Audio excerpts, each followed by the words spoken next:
Teka muna mga kapatid, magnilay muna tayo.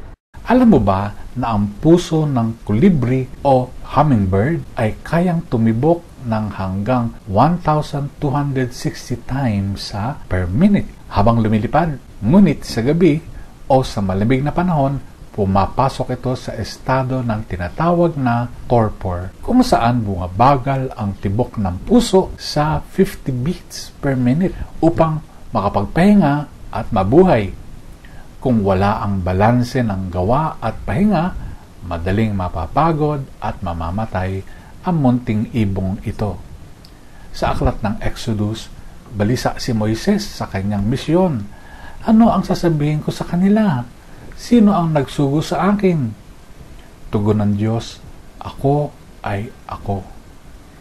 Hindi bigat ng misyon ang mahalaga, kung hindi ang presensya ng Diyos. Sa pangako niyang, sasama ako sa iyo. Sa Ebanghelyo, iniimbitahan ni Jesus ang mga napapagod, lumapit kayo sa akin at kayo'y aking pagpapahingahin. Magaang ang kanyang pamatok sapagkat kasama niya tayong bumubuhat nito.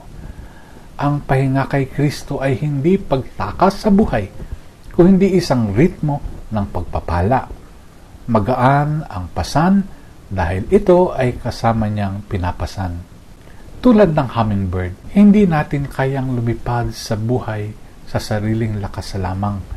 Kailangan natin ang pahinga sa presensya ng Diyos, hindi sa self-reliance. Ngayong araw, itanong natin ang ating sarili, hinahayaan ko bang bigyan ako ni Kristo ng pahinga at lakas? O sinusubukan ko bang pasanin ang lahat ng mag-isa? Pagnilayan po natin ito. Amen.